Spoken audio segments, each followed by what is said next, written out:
This is John Walton, and you're listening to the Power Play Point podcast with the Blue Liner on point and Anna Knox. Here's Wilson, and on the right circle, he scores!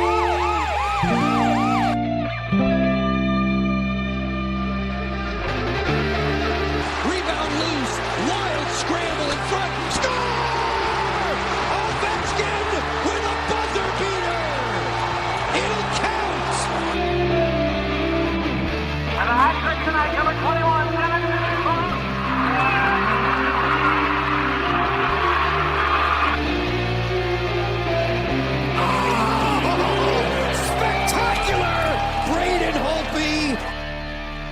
Hello, Caps fans, and welcome to this very special edition of the Power Play Point podcast.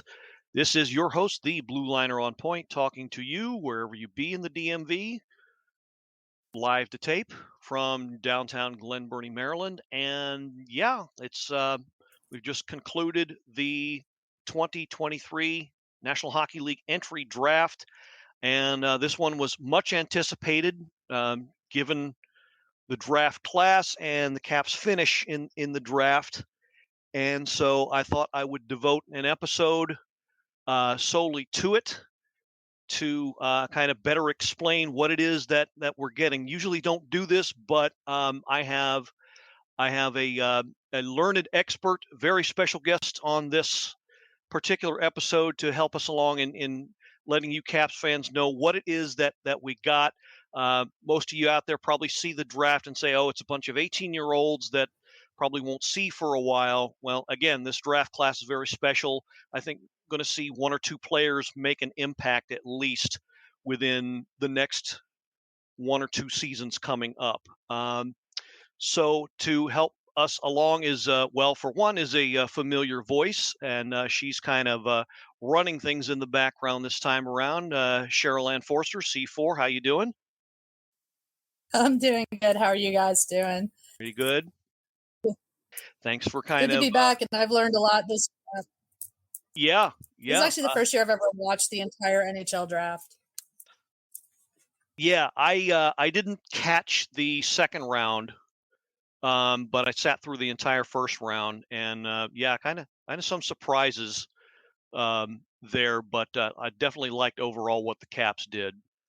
Okay, so without further ado, let us introduce our very special guest. And you might be familiar with this gentleman on certain Caps fans boards in the various Facebook rooms. He's offered his opinion about the Caps, and more often than not, you might find that they've turned out to be very correct, very astute. And he's had his eye on this draft class for a very long time. I'm calling upon him to help us out today, and his name is Mr. Marcus Lemley Clarence. Marcus, how are you this afternoon? I'm doing good. And so as this is... Actually, go ahead. It's actually Marcus Richard Clarence Lemley, but you can call me whatever you want to call me. I'll just call you Marcus. Probably simpler for my mouth to get out. Okay. Okay, so all right, well, so you're actually with C4 right now out in Frederick, and yeah, as this is your first appearance on our episode, have our fellow listeners, get to know you a little bit. So first question I would have for you is, how is it that you got your start, became a Washington Capitals fan? Well, that's Ovi is the real reason why I became a Caps fan, but I didn't fall in love with them because I was still a Sabres fan at the time, around 2005, 6, 7-ish, around their playoff run where they lost back-to-back conference finals to the Canes and the Sens. But it was actually 2009 where I really fell in love with the Capitals when they came back down 3-1 from the New York Rangers, and Semyon Varlamov, who a rookie, came into Game 5 and shut out the Rangers, completely changed that series, is when I truly fell in love with this team. So much that even me and Cheryl have our own podcast that we do on our side. So that's basically how I became a Caps fan is Ovi, but really 2009 was the real back burner because of how that series went between the Rangers. I just fell in love with the team, and then the rest is history. I recall that series. That was that was a tough one. The Rangers series in the early 2000s, 2010s were always entertaining.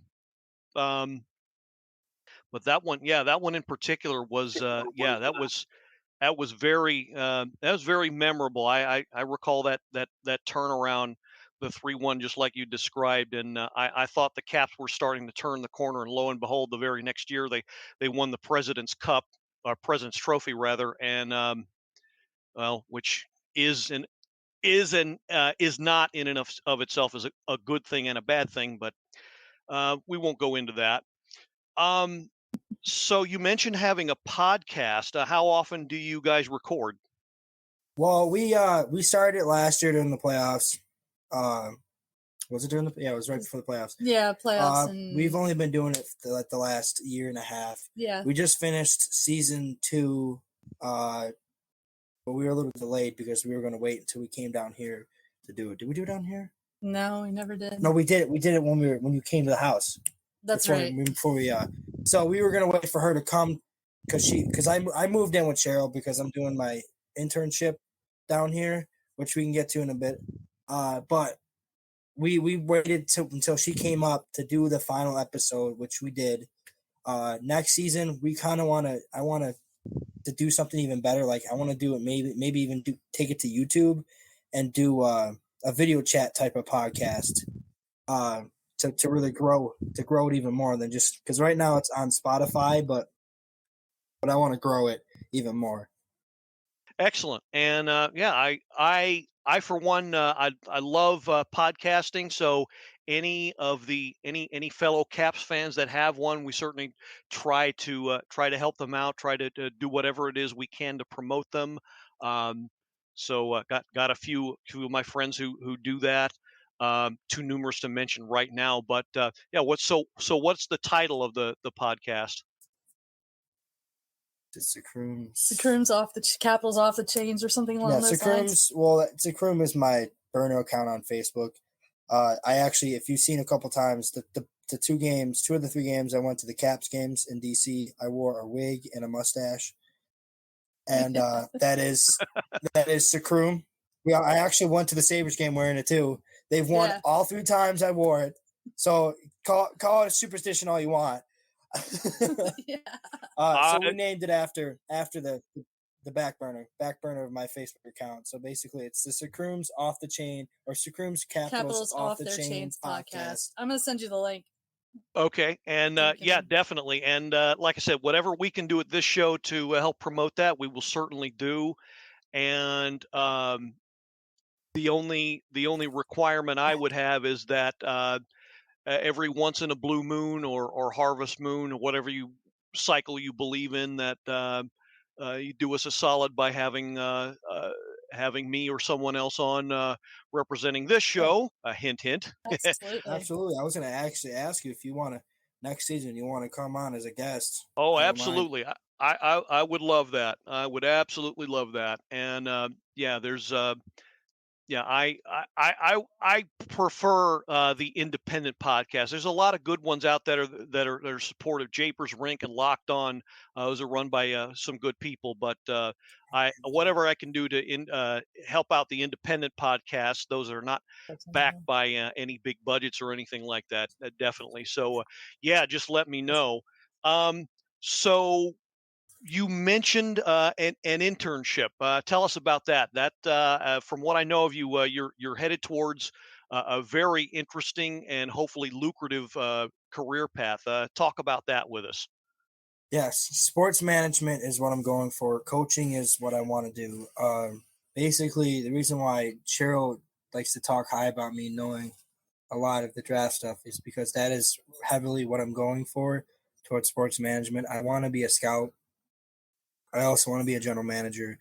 I also want to, turn a struggling Division I program into a very, very successful program. But my ultimate goal would be to end up coaching for the Caps in some way or form. Right now, I graduate from my bachelor's in December. I just got to do a couple of coaching things in New York when I go back up there. But ultimately, right now at McDaniel College is when I'm doing my internship. Once I finish my internship, I will be going into the fields of probably college areas. I'm hoping to coach hockey. I don't mind if I start at the Little League, like the Pee Wee, going all the way up. But it's just I have the passion to coach because I feel like I'll be one hell of a coach. Awesome. Glad to hear it. So yeah, that's very great. That's very inspiring. I don't know, and I was a teacher for several years. I don't know if that I could have the patience to be a coach myself. Although I like studying the tactics and the movements within a game, but I for one don't think I would last very long as a coach because I probably would lose my patience very, very easily in a position like that. I already lost my patience before because I had to do my coaching practicum last semester, and I did it with baseball. I already lost my patience with the kids. It's just like, And they love him. and They loved they him. loved me because they're all chanting at the end of my run as they're helping them coach. They're all chanting my name like Lemley. They're calling me Lemster, and it's just like there's nothing better than being able to connect. And these are high school kids too. There's nothing better to be able to connect with players and have them respect you the way they did, Yeah, absolutely. Yeah. So yeah, again, being a teacher, I know a former teacher anyway, I know all about that. And yeah, there is nothing like that connection. And that's absolutely awesome that you are working towards that. So hopefully one day down the road, we'll be hearing about your success in that regard, whether it's in the college ranks or perhaps in the semi-pro or even the pro ranks one day. So definitely have to keep an eye on all that. But for now, we're going to turn our attention to this year's draft. As I said, probably one of the deepest and the richest classes we've seen in quite a while. I keep my eye on probably the top tier level of talent or pool of talent, as it were, every season. And I've wondered on every season if it was worth doing an episode devoted to the draft, and I realized my coverage would probably not be all that substantive, all that deep in information. So the substance I'm looking for is going to be provided by Marcus. Because I think we've got some good guys here that will help the Caps in good time here. I don't think it'll be the typical 2 to 4 plus years that we hear from some of these guys before they even have a sniff at the roster. I think a lot of these guys and some of the guys that are in the talent pool now. I'll probably be able to step in. We'll talk about some of them, like, for example, and Ivan Miroshnichenko for one, who's at the current developmental camp. All right, so let's go ahead and just. I'm sorry. No, he left. He left. He's not at the camp anymore. He left. He left. Yeah, he left. One of our buddies, Mike. Yeah, Mike. He said he only stayed for like a couple of days, and then he. Oh. Yeah. Okay. Because he's heading to Hershey. He'll start the season at Hershey.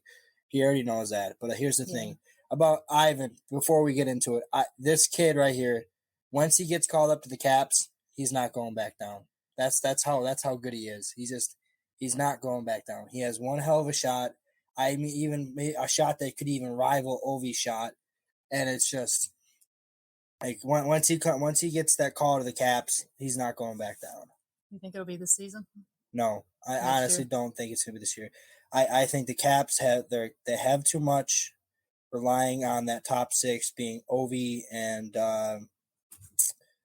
who's the second line winger for us? Milano's third. Milano's third line. Milano's Yeah. Milano's third line. I think it'll be. So your top line is looking to be Strome, Ovi, and Wilson, I believe. Yeah. That's if we don't, and then but we're not going to get into that. But that's if the Caps don't trade for DeBrincat. Right. If DeBrincat gets traded, then he's probably on that second line. Well, that would be Well, Osh. we're Oshie. gonna have to devote some time to that, but that's That's that's another gonna day. be That's another day. that's gonna be a Discuss big to do if they can even pull that off.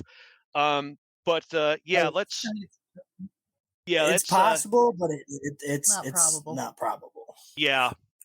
Yeah, General Manager Brian McClellan wanted to make a splash regarding the top 6, but let's just say his hands are more than a bit tied in that regard. Yeah. So, but we'll discuss that towards the end. Let's go ahead and get right into the results of the draft. So we're going to start out with the first pick, which of course was the 8th overall pick. Now, let's preface this a little bit because I want to address a certain segment of the Caps fandom that probably wasn't very much in the majority. They were very much in the minority, but I think there's a certain segment out there that was expecting either some sort of a move or for us to get lucky and pick one Matvei Michkov with that pick, or maybe change the order of their draft pick to land him. And when that didn't happen, yeah, you could hear a bit of whining from that camp. But you and I have a certain opinion on Michkov, and we both agree that going after him probably wasn't the best thing in the best interest of the Caps. Yes.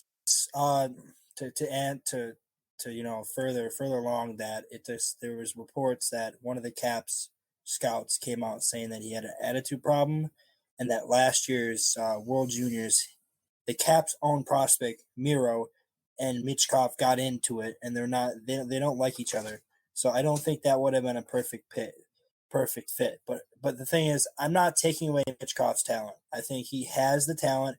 If he didn't have that 3-year contract, he'd probably go second overall in the draft. And then that's a big reason why a lot of these fans are upset that we didn't get him, because he is, in my opinion, the second best player in this draft. But that 3-year and the fact that he's Russian is why he dropped to 7th.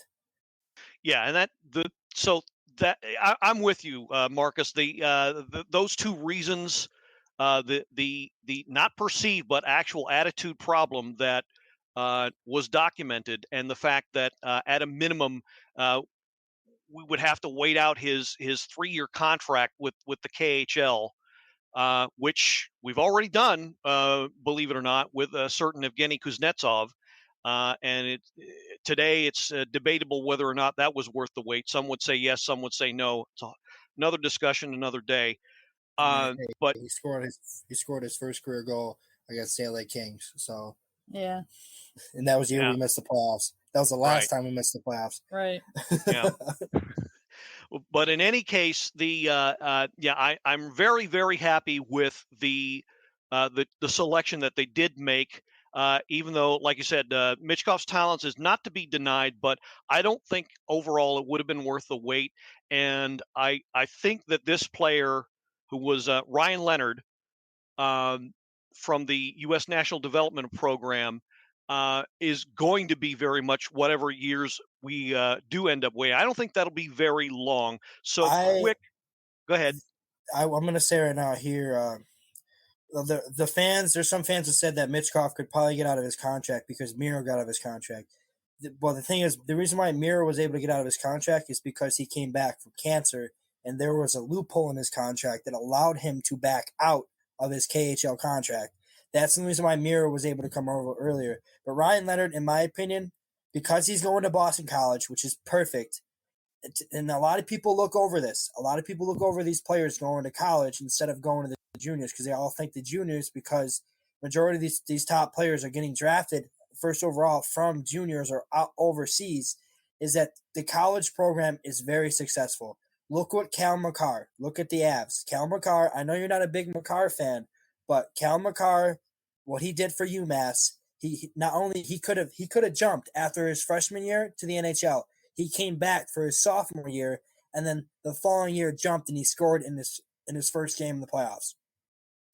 That's why I think Ryan Leonard will benefit from going to Boston College college, and I give him 2 years. I don't think we'll see him until maybe his sophomore year, most likely his sophomore year. He'll jump over, and I think he's going to instantly play with the Caps. I don't think he's going to go to Hershey.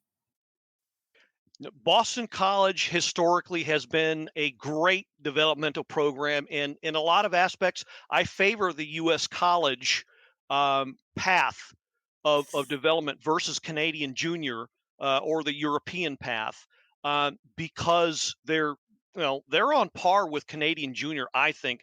And overall, I think you learn a better rounded game at the college level versus Canadian junior. I think they tend to emphasize individual talent at the Canadian junior level, whereas in college you learn to play both ways. You learn to play more of a 200-foot game.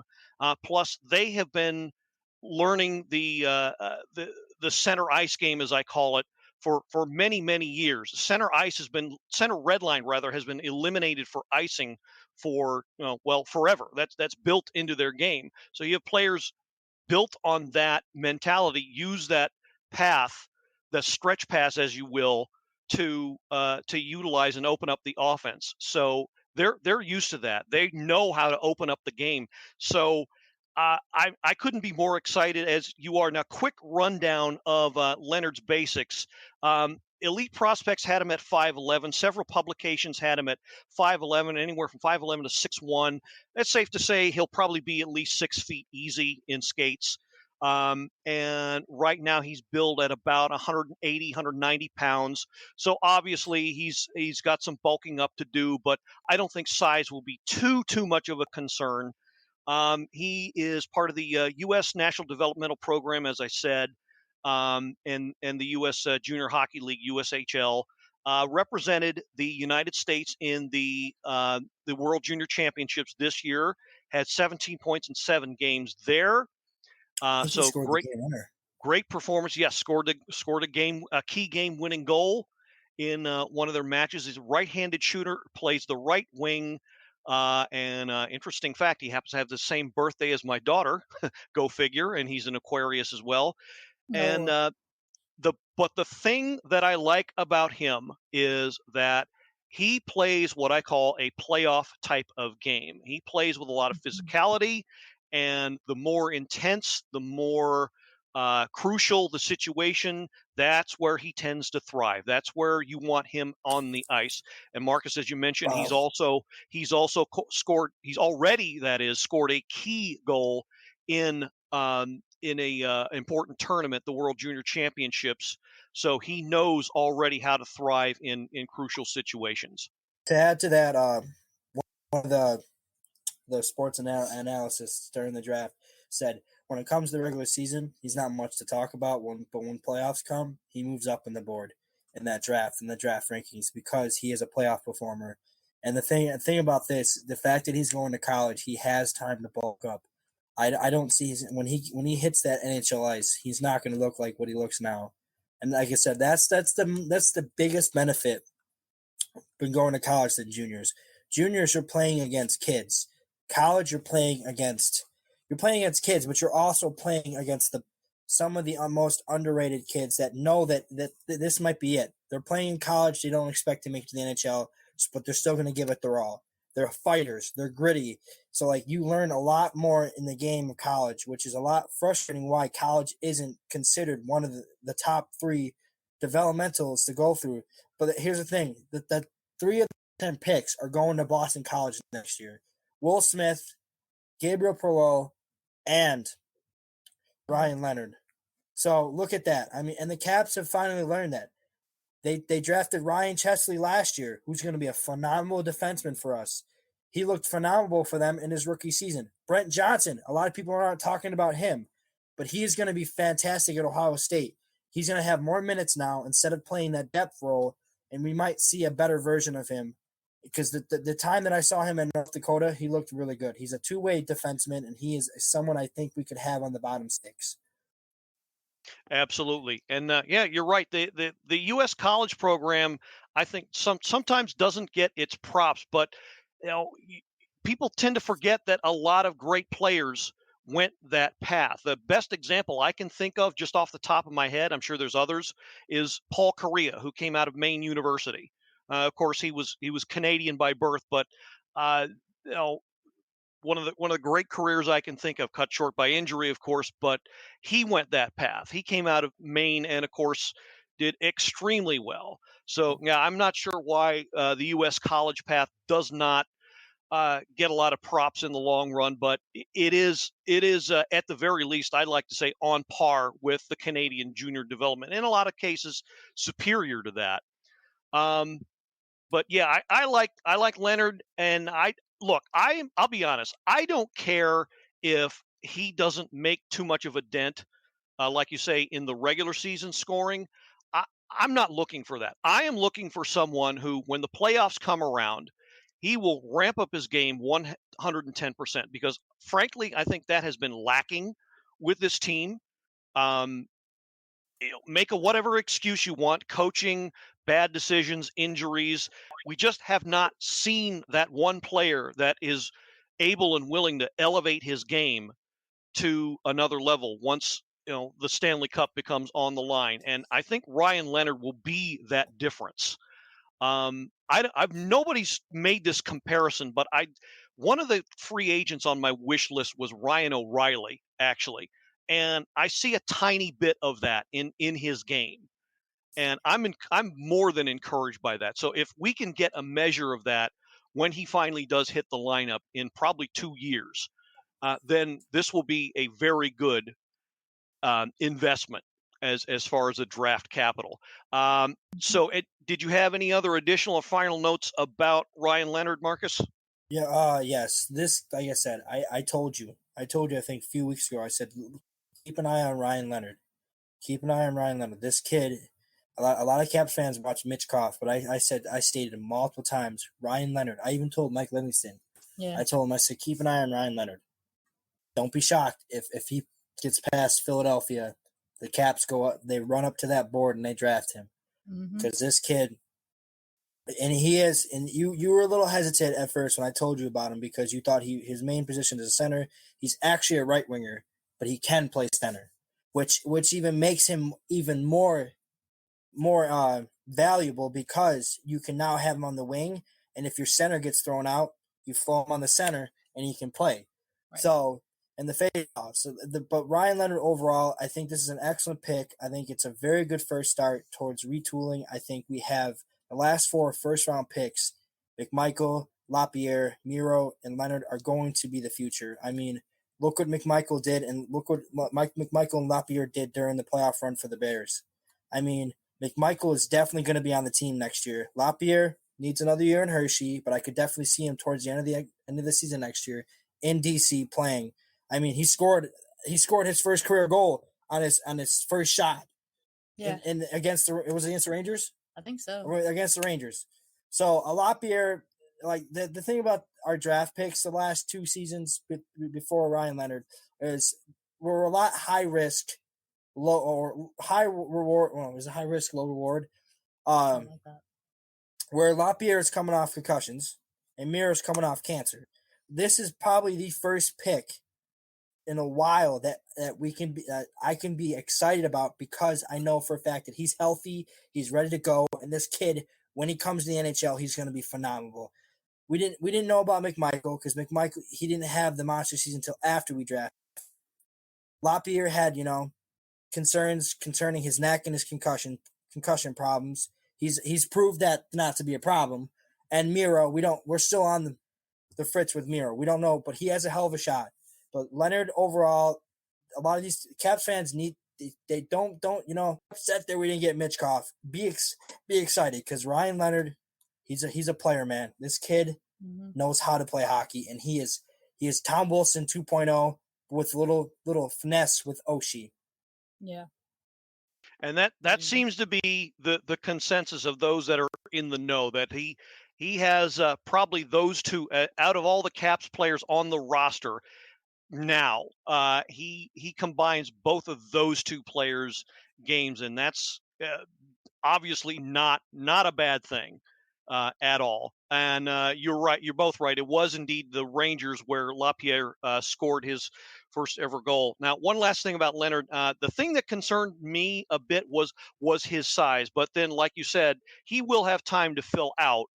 I'm concerned about I was concerned about his size because of the style of play. But as long as he fills out while he's in college, that will make him less susceptible to injury. That was my one concern that I had about him. But other than that, I couldn't be happier about this pick. So very, very good decision by the scouting and management staff. And that's the thing about for this one. college hockey is they tend to, when you go to college, you tend to get bigger, better than you do. Like the two top, in my opinion, the two top places to go when you want to develop: overseas and college. Juniors, don't get me wrong, juniors always brings out the best players, but those players that go first overall already have the talent and they don't need to grow. They're ready to go on the NHL ice right away.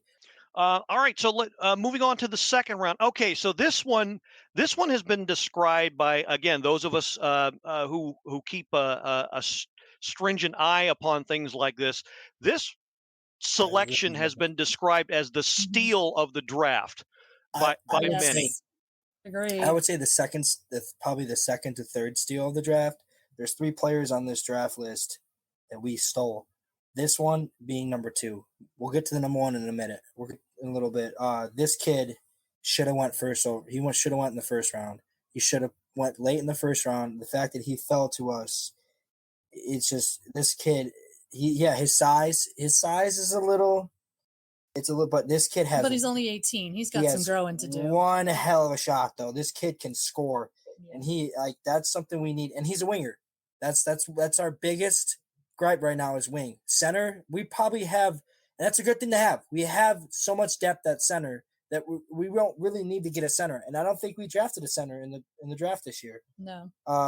Maybe Brett Highland later in the round. He plays left wing center. So yeah, this kid, Andrew Cristal, he does play in the OHL or maybe WHL. I don't know where. WHL. He was with the Kelowna Rockets in the WHL. Yes. The same team that Cal Foote played for, the son of Adam Foote. Mm-hmm. I'm a big hockey fan in general, so I know a lot of this. This is probably a big reason why you have me on here because I'm very, very fluent with this stuff. Yes, this kid, just like I said, this kid has one hell of a shot. The biggest gripe about this kid, though, is he does have a little laziness in his game. The same thing with McMichael. McMichael has a laziness, but this year in the playoffs, McMichael, I think he outgrew that. He was very, very, we went to a couple games and we watched McMichael, and McMichael did not look lazy at all. He was not puck watching. He was not standing around. He was getting in it. So this kid, like you said, he's only 18. I don't see him. He'll be top 6. I think he'll be top 6. He might be the left wing. I think Miro's going to replace Ovi. Yeah. And Cristal will replace whoever's on the left wing on that side. And then I think we'll have probably a top 6 of Strome, Miro. Maybe Strome will move to the third line. I think LaPierre will be our top line center. I think when the dust settles, LaPierre will be our number 1 center. Yeah, McMichael on the second line. McMichael on the second line. So this kid will be, like I said, he's the future, and I'm very excited. We definitely got a steal on this pick. He should have went for earlier in the draft, and another player that's coming up that we got in the 5th round should have went in the 3rd round. Kind of like how Brent Johnson we got in the 3rd round. He should have went in the 2nd round. Right. A lot of people, like I said, I'm a little frustrated. A lot of people aren't talking about this kid, Brent Johnson, because this kid has a defensive side that could really help our blue line. Mm-hmm. So that's a kid you got to keep your eye out in a couple of years. Don't be shocked if he ends up in Hershey at the end of the year. But yeah, this Cristal, like I said, Cristal overall review, his concern is, yes, he's a little small. Yeah, but he has a little laziness. It's not lazy, my bad. It's skating issue. Yeah. That's what it was. Skating. He has a skating issue, but you can easily fix that. I mean, Bowen Byram of the Avs had a skating issue, and now he's one of their better skaters. Right. So, and he'll grow. I mean, he'll grow. He's only 18. Yeah, I was gonna say he's only 18. Bradley was 5'8" when he went to college, and he's now 6 foot and change. So I mean, I didn't start skating. I was 13, so I can't really say that anything about that. But learning to skate is not easy, but it's also not hard to improve if you do it every day. Right. So, there are a lot of coaches out there, many of them female, by the way. One that's working. I can't. Wish I could remember her name off the top of my head. One that was working at the developmental camp now. But there was a video of her working with Ryan Leonard, posted the other day on Twitter. I wish I had that. Wish I had her name, but yeah, it's not like there's a shortage of quality skating coaches that can help you improve that technique. So I'm not worried about that.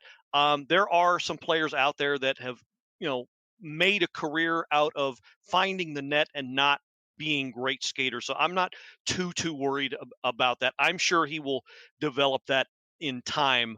A work ethic would be, a built-in work ethic would be more what I'm concerned about. That doesn't seem to be the concern. But briefly go over Kristall's particulars.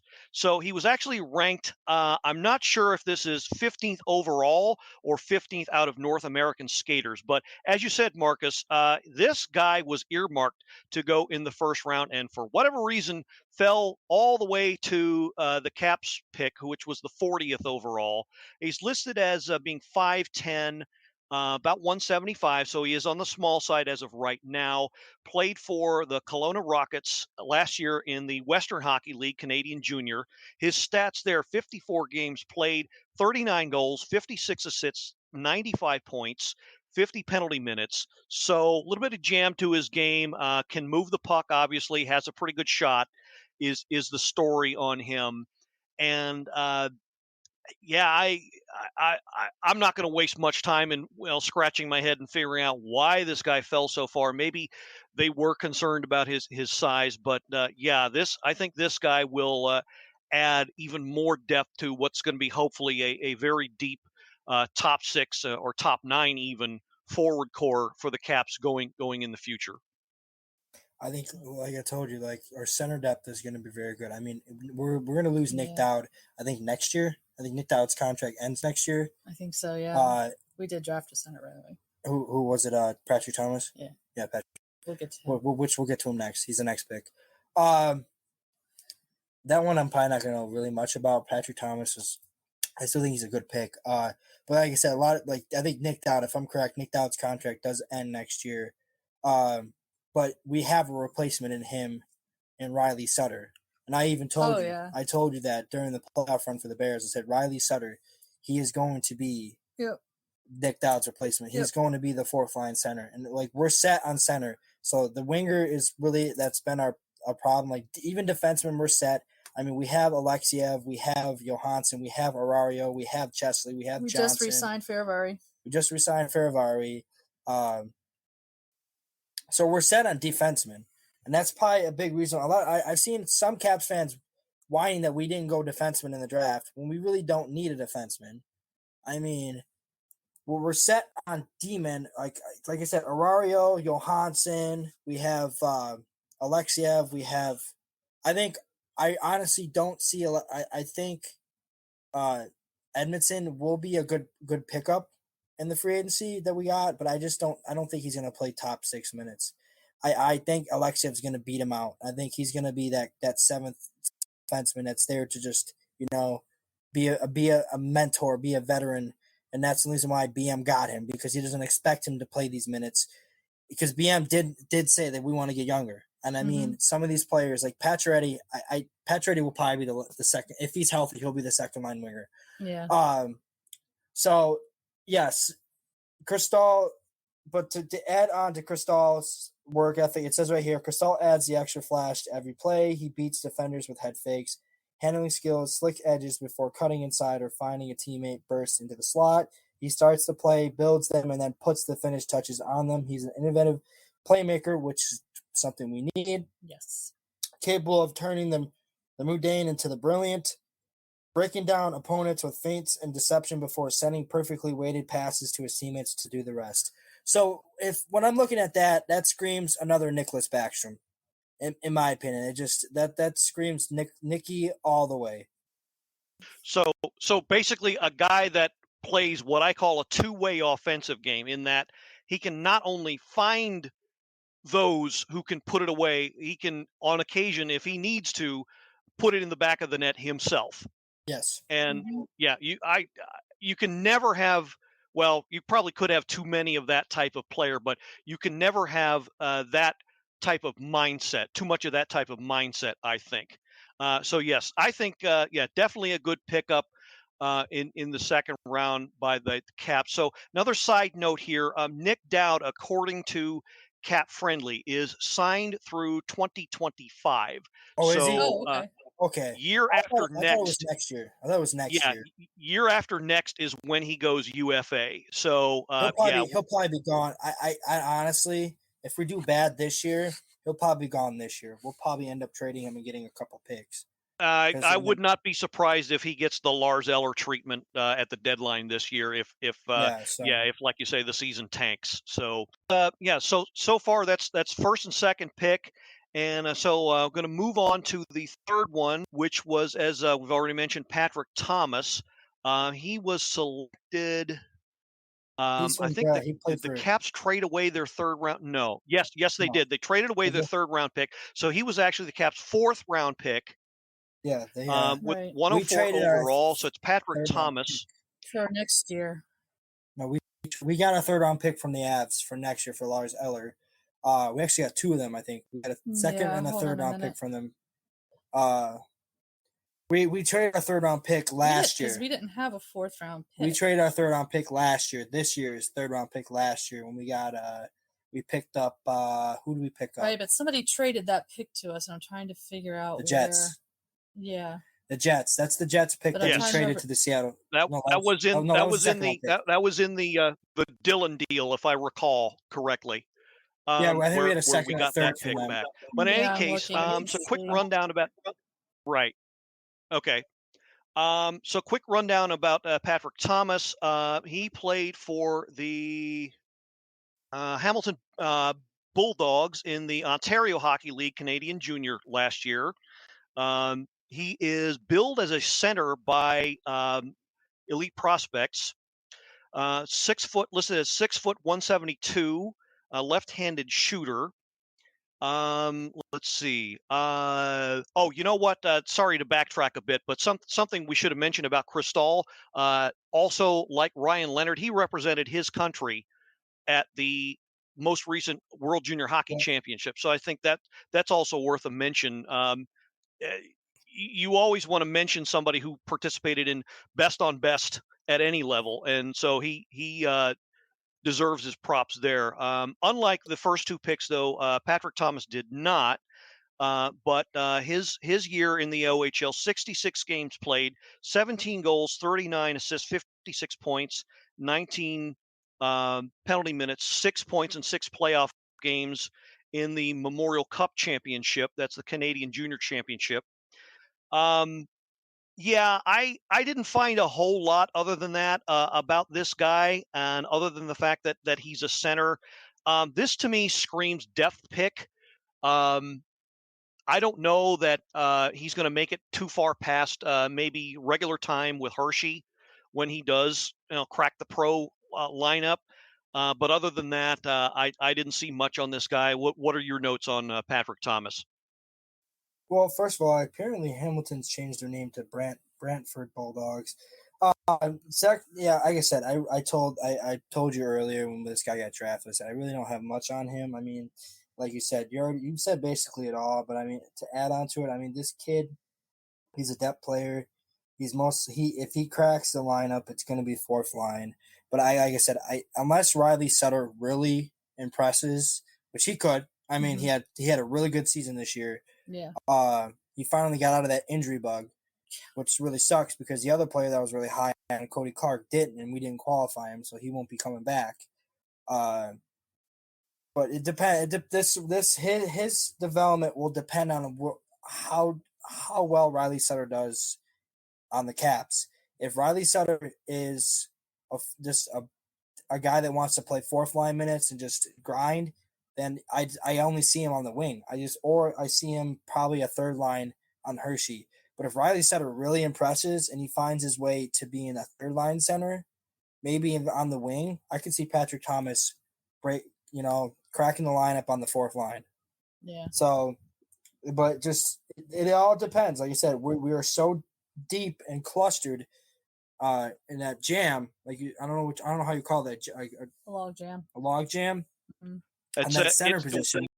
We definitely have a log jam at the center position for sure.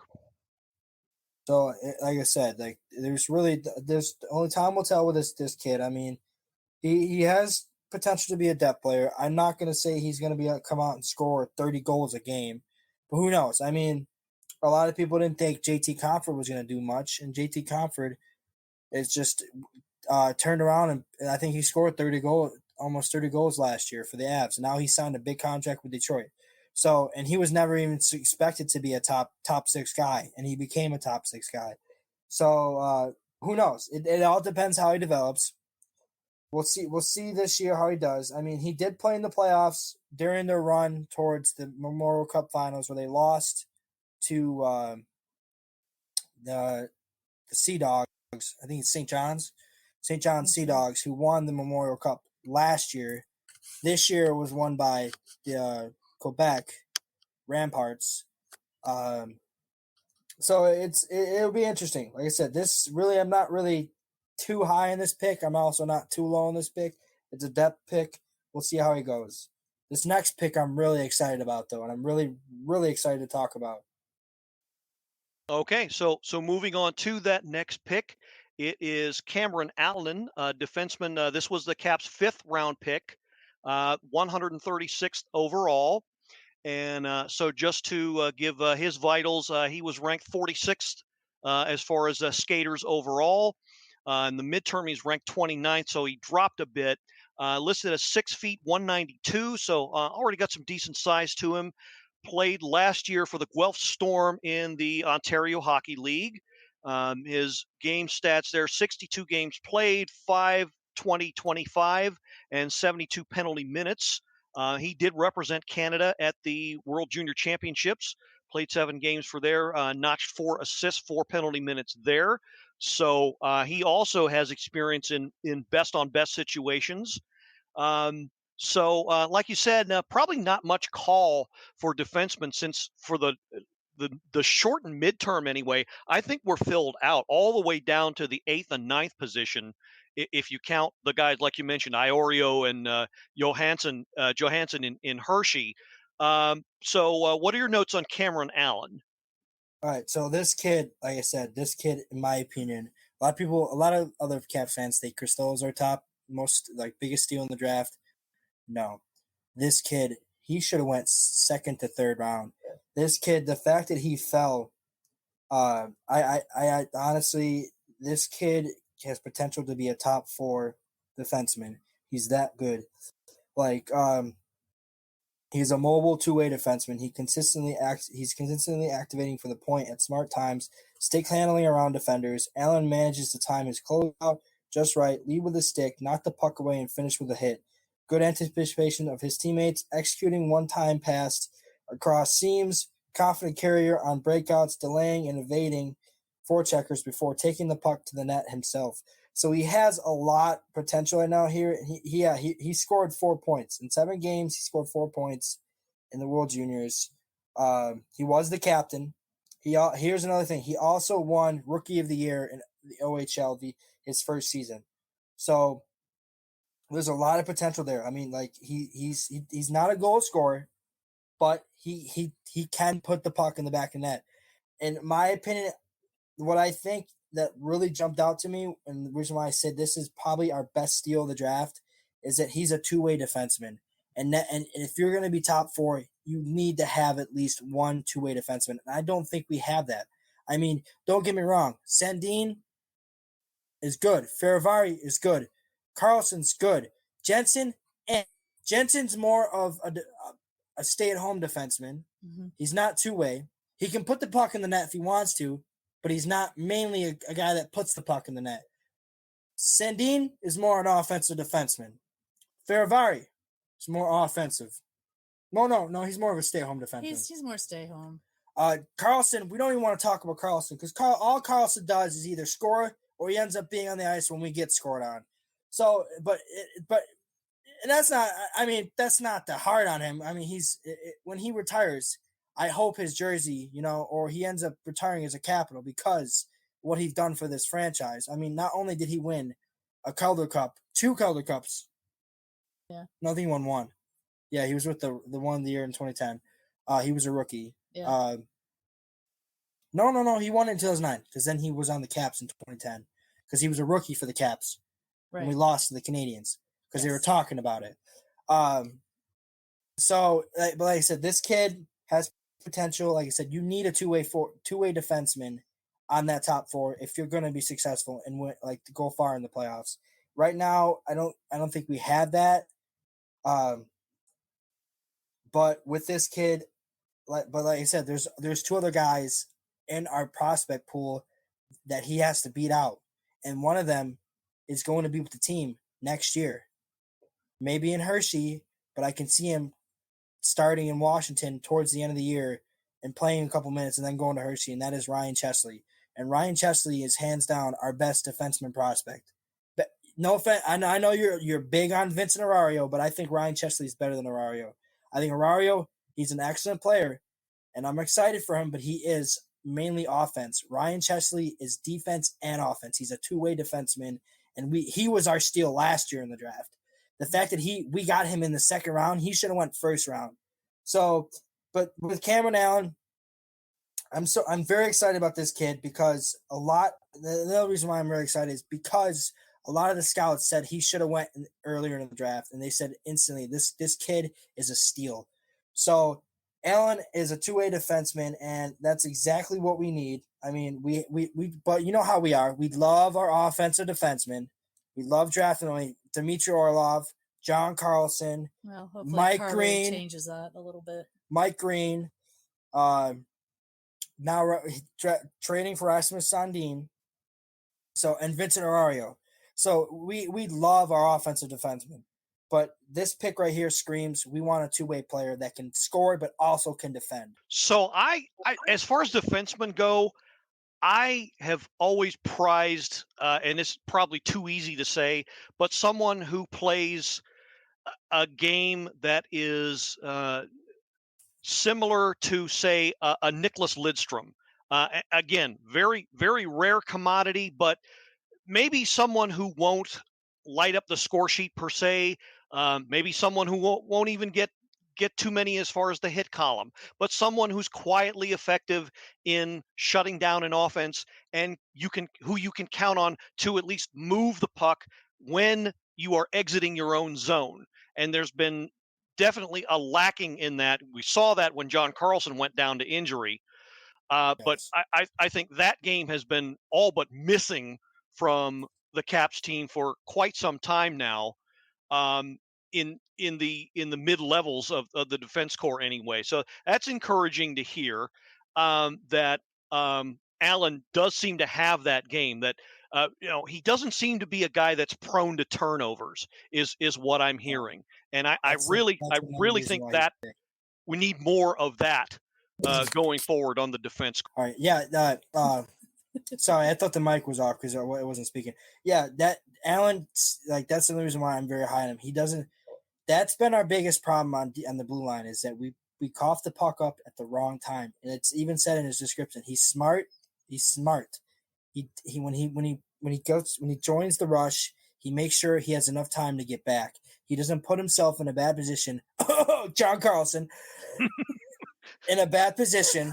Look, Marcus, you are not going to get any argument from me. I have been saying that for some time, and I got shot down in flames because, lo and behold, when he went down in injury, the offense dried up, and that point was proven. But regardless, there were so many times. I mean, don't get me wrong. John Carlson during our cup run, he was phenomenal, and he was very good defensively.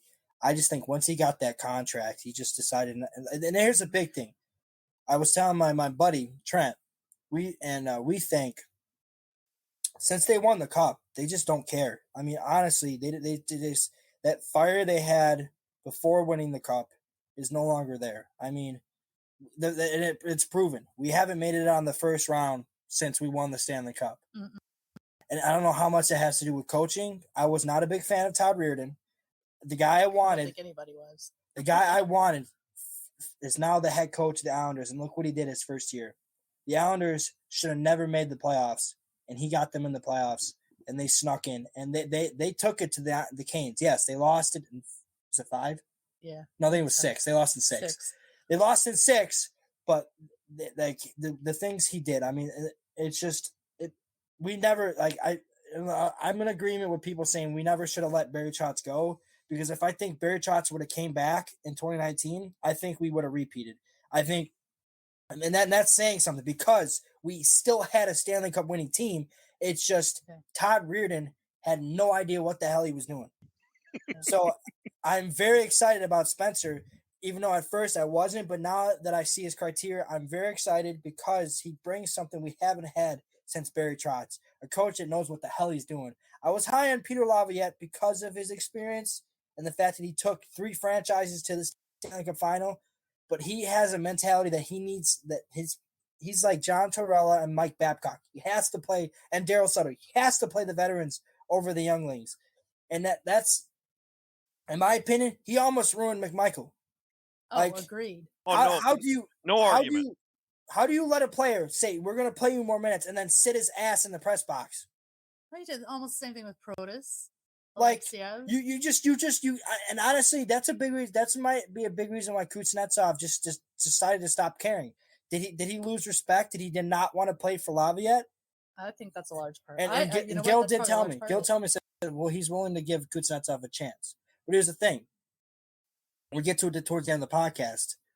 Do we use Kuznetsov to get to Brinkett? Because if we trade Kuznetsov and Ottawa takes his contract, that basically pays to Brickett's money that he wants. And I was telling Cheryl, I said, what we could do is we could sign him to a 1-year deal, and then we get, because the cap's going up next year, right. And the Caps are going to have money next year because a couple of their players will be off the books. Yeah. Mantha being one of them. Please, God. Thank God. They could sign him to a longer deal. So, but anyways, yes, this Cameron Allen, the kid, I'm really high in this kid. Like, he's probably my second best defenseman behind Ryan Chesley, and you'll know why, just why I'm so high on Ryan Chesley. You'll find out probably in I don't know if he'll be in the spring training this year. Not spring training. I'm thinking football. I got football in my mind because football is around the corner. We'll see him probably in September. We'll see him. I don't know if he'll go back to Minnesota right away, but we'll definitely see him in the development. He is there now. Ryan Chesley's there now, and I think he's their best defenseman prospect. But Cameron Allen is probably their second best. But I think he's a steal this year because he should have went in the second to third round. All right, sounds great. Like I said, I'm not too worried about the defensive development because, like I said, right now I think we're solid all the way down to the 8-9 slot. And the thing about defensemen is, I understand that forwards overall take more of the roster spots, but your defensive depth, is just as important, if not more so in more situations, because they're the ones that play. Obviously, they play more minutes, and they're more vital to your game both ways. And on top of that, they're the ones that tend to get more injured because of that. They're more prone to injury. So you have to have that depth, which is why I'm not to open another can of worms. I wasn't too disappointed with the Edmondson trade or signing or whatever we did with him, especially since Montreal agreed to take up so much of his salary, so much as some of the other moves that they made on top of that. But time will tell. But you just, I don't know. I think you have to have that defensive depth. But I like what I'm hearing about Cameron Allen, and I think even though what we said earlier about the U.S. college versus Canadian junior, I think the best defenseman, and the Caps see this because if you look at their history, it's always Western junior, that they go after. as far as defensemen in their whole history. But that I makes think sense. the Canadian junior does develop the best overall defenseman. If you look at their history, they've come out of Canadian juniors, specifically the Western leagues. So I think this is a great pick, a great a harbinger of things to come, and I really hope we see more of Cameron Allen. I think you'll hopefully he'll be ready within 2 to 3 years. I think is his time track as of right now, anyway. All right, so let's go ahead and move on. Let's go ahead and see if we can wrap up the draft picks. Caps have actually had 2 more, both in the 7th round. So let's see if we can wrap up the draft activity fairly quickly here with both of them. So their next pick was 200th overall, 7th round, guy by the name of Brett Hyland, played for the Brandon Wheat Kings, also Western Hockey League.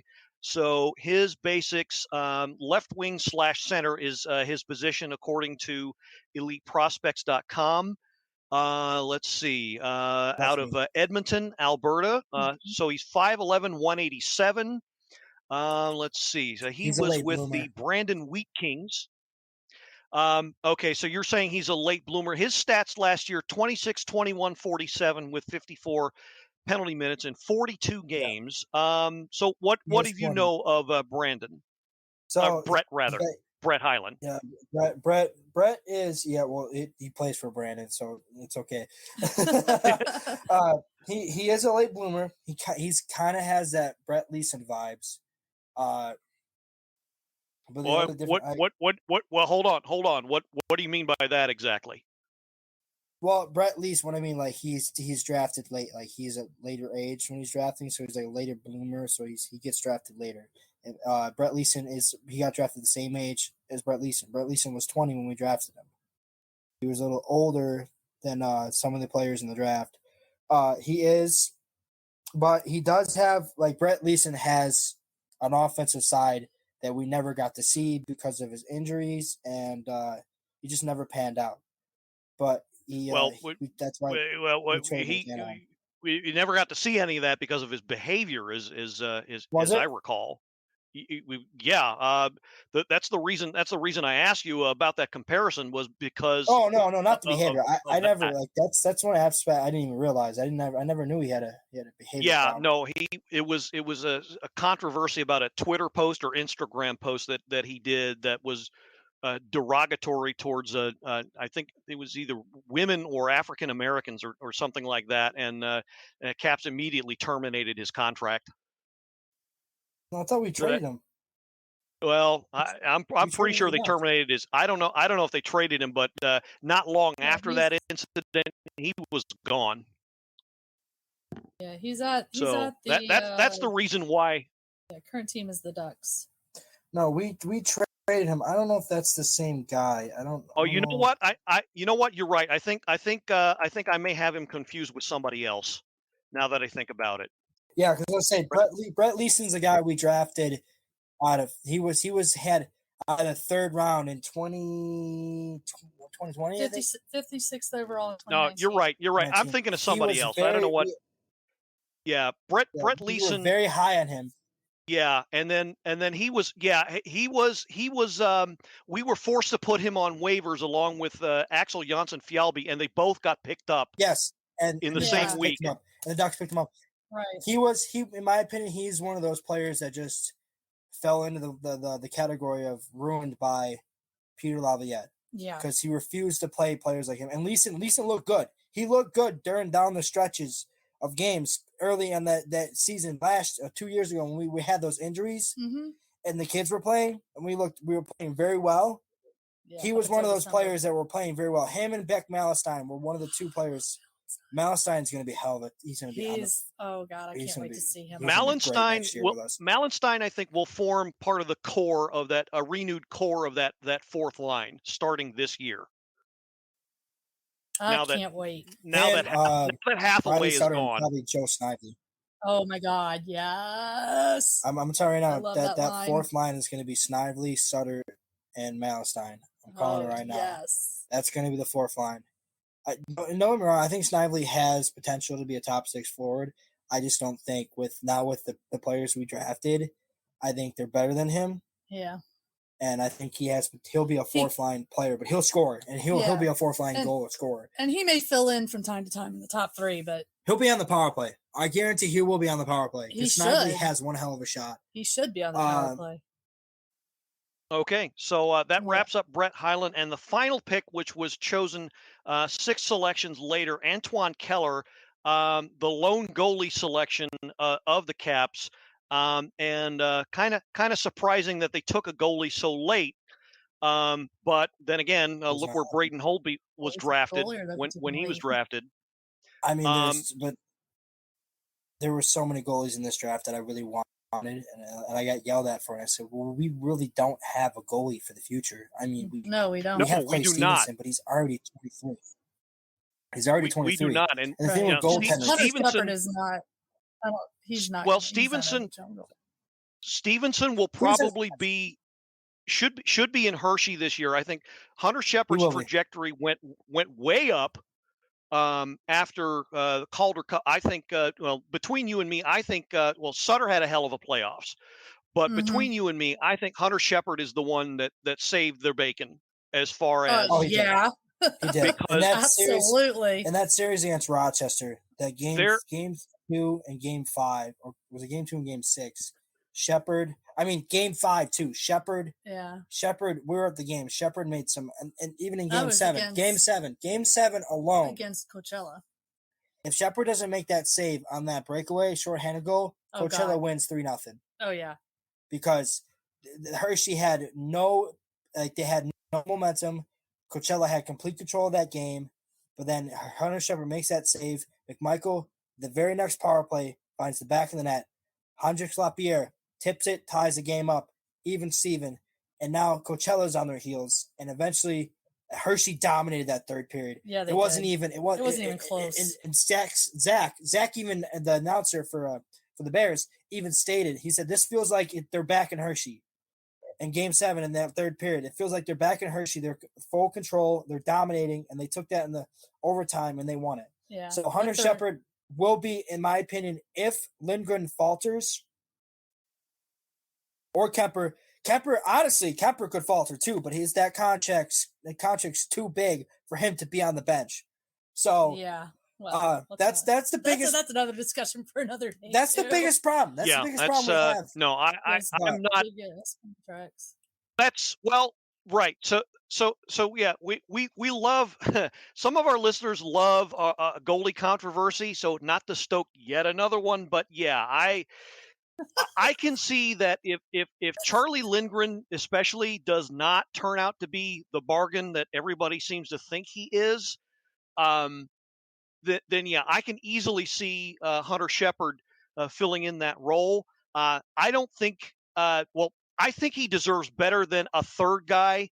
I don't think there's room on the roster anyway for that, but he definitely deserves better than that. So if, like you said, one of those two, more likely Lindgren, falters, then yes, he's going to get a very long look at the number one, or perhaps even be dangled as trade bait if a deal comes along. Although that may or may not come to pass. Hopefully it won't. But getting back to the draft pick, Antoine Keller.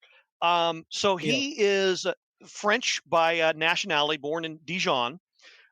Played for the Swiss League last year. 6'3", 176, catches left.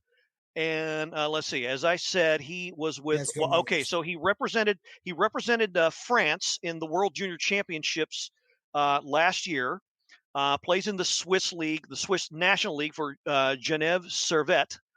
And not a whole lot of other information on. They don't have too long a season, but looks to be pretty solid from what I hear. What are your notes on Antoine Keller?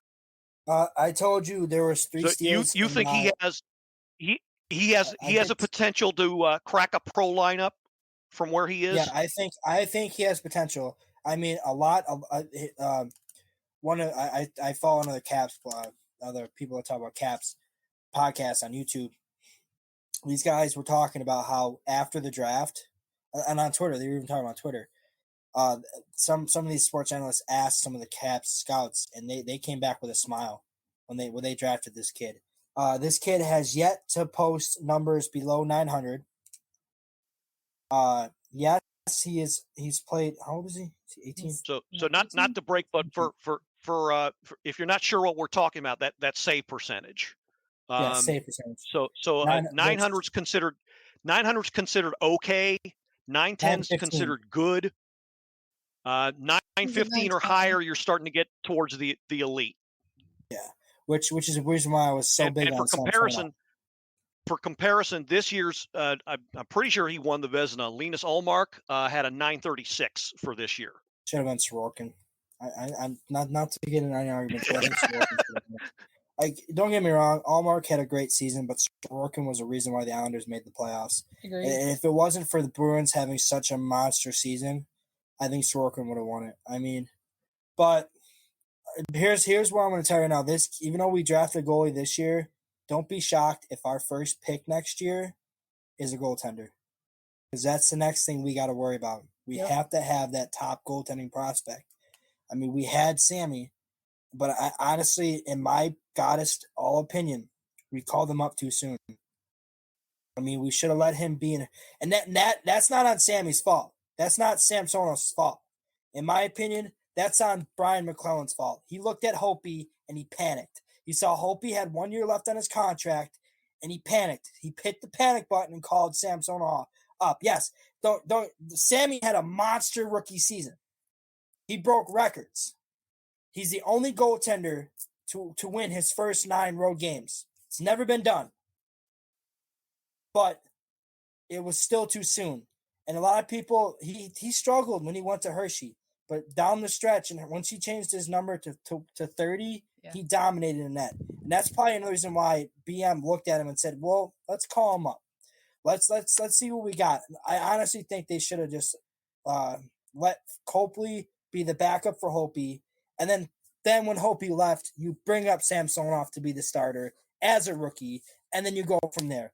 I think Samsonov would have benefited from an extra year in Hershey, or if they could have left him in Hershey again and then tried Vanacek. And I get a lot of people are high on Vanacek. I'm not, because what I've seen in the playoffs. Last year in the playoffs, game 1, the Caps bailed them out in the third period. They gave up 2 bad goals in the first and second period. Yeah. The first year before that. Vitek Vanacek, this is going to piss some people off, but Vitek Vanacek, I will say it right now, he is not a playoff goalie. Period. End statement. Agreed. He's like Michael Norvert. He's a lot like Michael Norvert. He's a fantastic regular season goaltender, but when the playoffs hit, and that's the difference between him and Samsonov. Samsonov showed that he can perform in the playoffs. It's just that there's times where he needs to make that save. He hasn't been able to make that save, except for this year in the playoffs for Toronto, which he looked very good in that series against Tampa Bay. He won 2 of those games because of him, especially game 6. Mm-hmm. If it wasn't for Sammy shutting that, one of our Vegas friends, Golden Knights fan, I said Toronto's probably going to lose because it's freaking Toronto. They always lose. He said, nope, I'm telling you right now, Sammy's not going to let another go. And he didn't. And Toronto ended up winning that game. It was Jordan, wasn't it? Yeah, it was Jordan. Yeah. So, and then that's why I've been so high on Samsonov. And I'm wrong.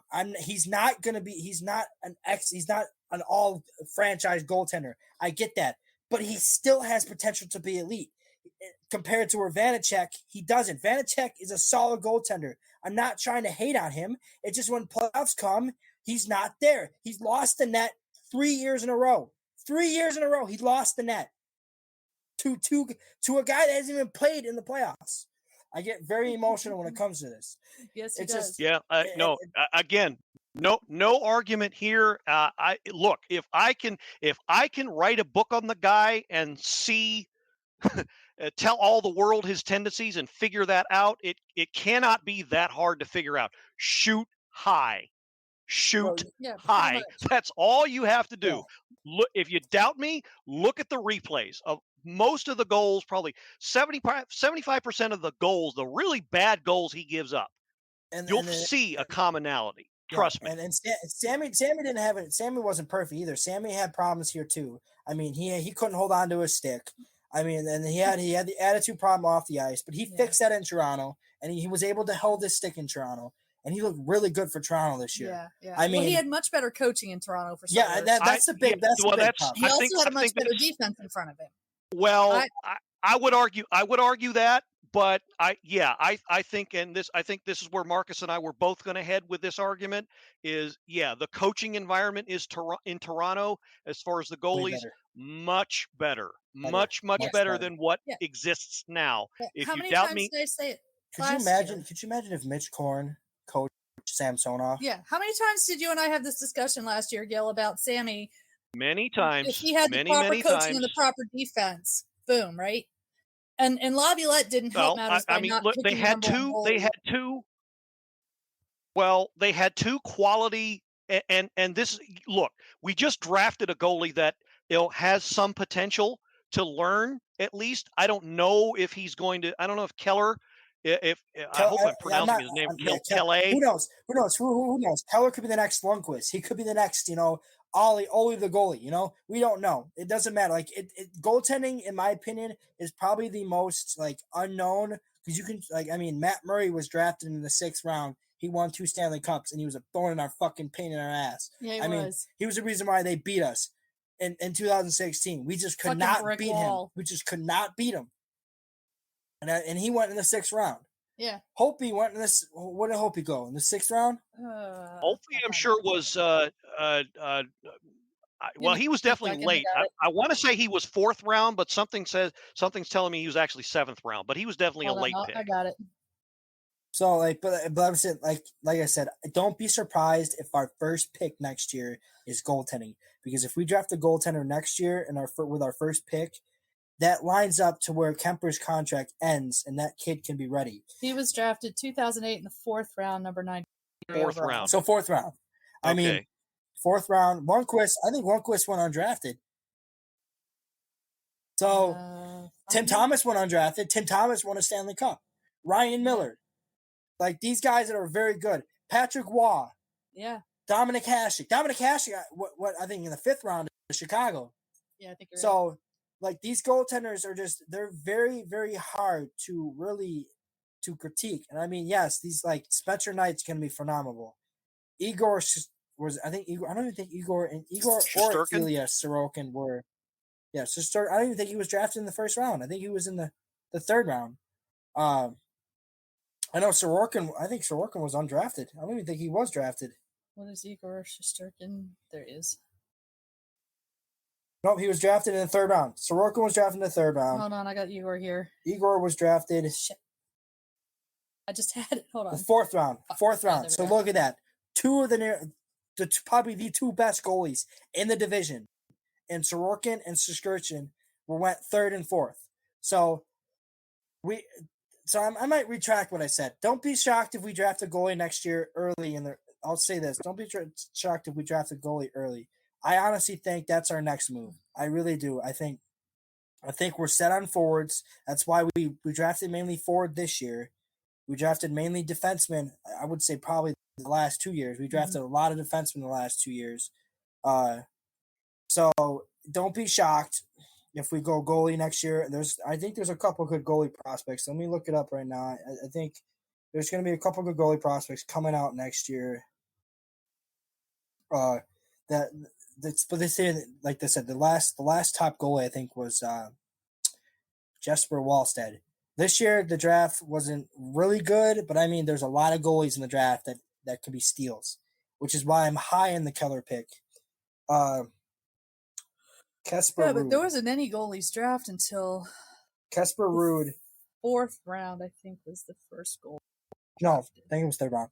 Kasper Ruud is the best goalie coming out of the draft. Yes, you're right. Jacob Fowler was drafted in the 3rd round. So Damian Clara was drafted in the 2nd round. I stand corrected. Was it Chicago? No, the Ducks. Yeah, this kid right here, Kasper Ruud. So if actually Bjornsson, Philly picked up a goalie. Yeah, he has had good numbers in the juniors, but that's fine. He only played 2 games. Trey Augustine was Kasper Ruud. Wait, I stand corrected. What's up? Adam got. Oh, sorry, I forgot the first. Yeah, one. it was Chicago. It was Chicago. Yeah. Adam Gadjan. He was the best goalie in the draft. Casper Ruud is one player, but here's a player to really look at for the Caps. He's American, and he's coming out of the New North Jersey Avalanche, 16 under, Jackson Silverberg. This kid will be in the draft in 2 years. He's got stellar numbers. And now he had a couple bad seasons with 87 save percentage, but last year he had a 925 save percentage in 42 games.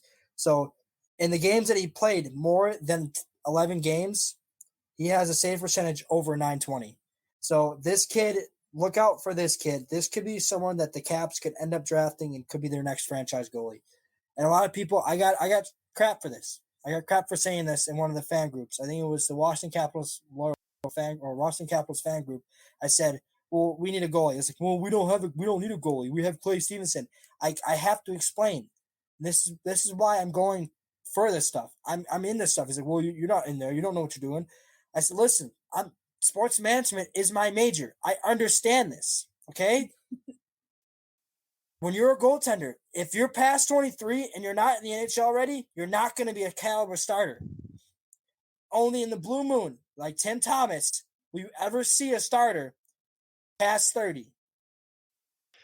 Well, it's possible. Not to throw a wrench into that argument, but it's possible. I mean, one of the arguments against that played out right in front of our eyes about, I want to say, good God, this was it was the 98, the original Cup run. Olaf Kolzig was drafted 6 years before that. Spent all that time, 5 years before that. Spent all that time in well, it was Portland, not Hershey, the AHL affiliate, and then rode the bench as a backup. Did terrible as a backup, and then Bill Ranford, the starter, got hurt first game, and then he took over. Kolzig, I think, was something like 26, 27 years old at the time. Now, that might be an anomaly, but at least now the way the game is played, but it's not unheard of that it takes a goalie that long to find his stride. It's not unheard of, but the fact that he doesn't have really that good numbers coming in. He had a really good season in South Carolina. Don't get me wrong. He had a great season in South Carolina. We're talking about Stevenson, right? Yes, Stevenson. He didn't have really good numbers before.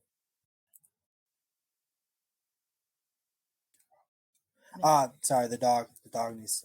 The dog's staring at us. Yeah. It's okay. Mary Jane's staring at us. So she won't leave us alone. Okay. But you don't see Stevenson. You don't see Stevenson as being NHL ready anytime soon.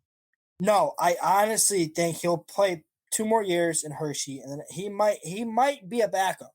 But here's the thing about him: he played in college, and usually goalies that play all 4 years in college tend to not be like star goalies, like the starting goalie, franchise goalies. So that's what I'm telling you right now. Jacob Silverberg, this kid, he has potential to be one of the best. He's American. I don't know if they have the stats for him yet, how big he is. Hold on, what was his name? Oh, he's 5'10", so he's kind of small. But his numbers. But he's 16. He's 16, so he'll grow. So he has potential to be, and he's from Los Angeles. That's something you never see. Yeah, right.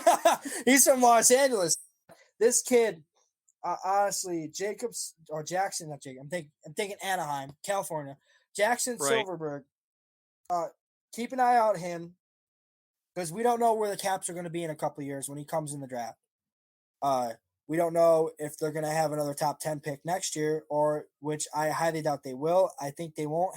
They, in my honest opinion, I think they'll miss the playoffs, but we're going to miss it by an inch. We're not going to be top 10 like we were last year. The team's too good. I mean, injuries really screwed us this year.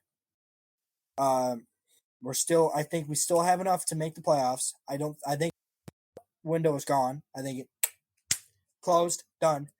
But I think we have potential to be a first round, like a punching bag for another team. We could play spoiler, kind of like Seattle did for a couple teams. No, I don't think we're playing spoiler. I think we're just gonna make the playoffs just to be a punching bag. Why not? I mean, whoever's in first place, just like, hey, look, it's the Capitals. Bang, bang, bang, bang. We're done. Well, Not even 5 or 6. I mean, like that's You think it's gonna be that bad? yeah. I mean, I don't trust that's true Darcy Kemper. That's true. When you look at the division, you're right.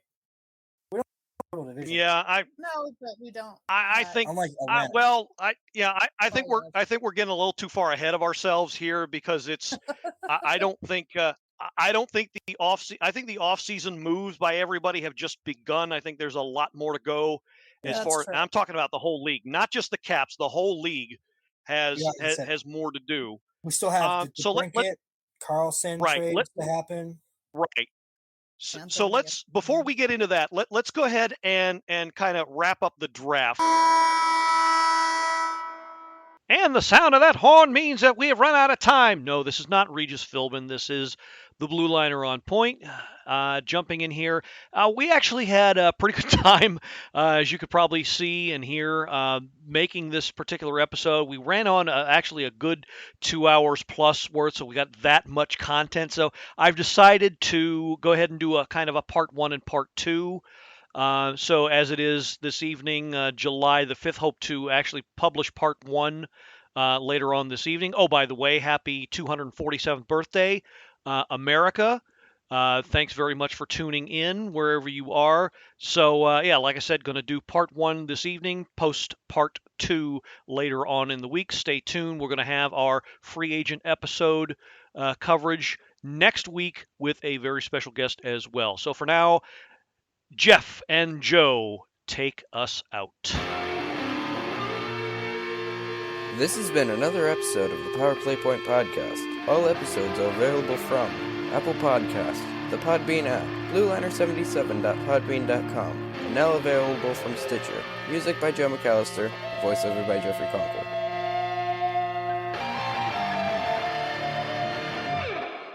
Good morning, good afternoon, and good night, Power Play Point Podcast.